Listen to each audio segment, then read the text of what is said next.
For this week's Smith Business Close-Up, we are on location at the University of Maryland, joined by Holly DeArmond, Associate Director of the Dingman Center for Entrepreneurship at the Robert H. Smith School of Business. Holly, thank you for being with us. Hi, thanks for having me. This is Global Entrepreneurship Week, exciting for all of us. Yes, Tell us about your focus on global entrepreneurship. Sure. So I work at the Dingman Center for Entrepreneurship here at the Smith School. So all of our programs are focused on venture creation. So we have for-credit programs, we have non-credit programs, we have events.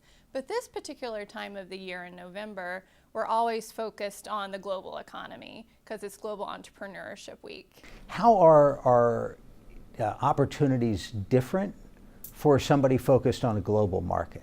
Right, so basically Global Entrepreneurship Week is, a worldwide focus. And universities are asked to create events and celebrations around global entrepreneurship.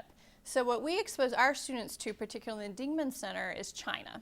We've been taking MBA students and other students to China for 9 years. So what you might see around this time of year is us bringing in faculty members who are experts in the China market, doing lunch and learns, being guest speakers in classes. So there's really that focus on the global economy and that shift of thinking about my own business and my own business idea, all the students we see and saying, what if this was in China? What if this was in India? And so we just start asking them those things, and having a week like this really allows us to focus on that. Do the entrepreneurs that you see tend to focus on one market initially? So if you're in the United States, it's an enormous market. If you can sell it here, then maybe you think that you can transplant it somewhere else. Or maybe you have an idea that's specific to China or India or some other market. Right. What we see on our campus a lot of times are students who are trying to solve a problem on campus. This is their world. This is where they are. They want to work on parking or the shuttle service or an app for this, an app for that. And so what we try to do is say, let's broaden your horizons. Is that a problem in, say, India?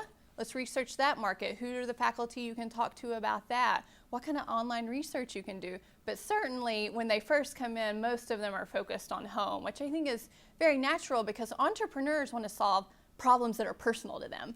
There's many entrepreneurs, it's all about, I had this problem and I wanted to figure out a way to fix it. So of course it starts at home. And so many great businesses started that way. But if you have an idea that at the outset looks like it's a global idea, is it harder to get funding for something like that? Do the venture capital people, the angel investors tell you, well, why don't you go focus on your backyard for a little while? They do, yeah. But a lot of times what we see is investors like that kind of mindset, that they have this global mindset. They're learning about this problem, say in China or Africa. So I think investors are interested in that, but certainly they want to see small scale first and how could we make this work, and then we'll go to the next step. So, but then we have a lot of international students here in Maryland. I think investors probably trust them a little more if they're here, on scholarship from India and they have a business to take back home. Then of course investors aren't as shy to that because they know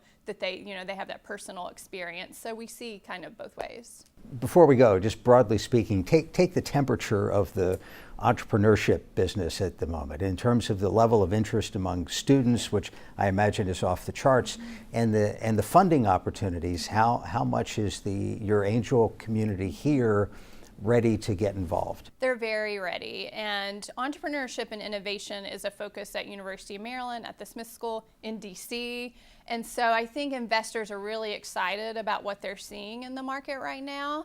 And I think investors are ready to say DC is the place to be. It's not all happening out in Silicon Valley. And they talk to our students a lot about that, like keep your business here, go to an incubator in DC, go to one up in Baltimore to start your business. So I think investors are pretty excited about that. Very good. Holly DeArmond of the University of Maryland, thank you for being with us. Thanks for having me.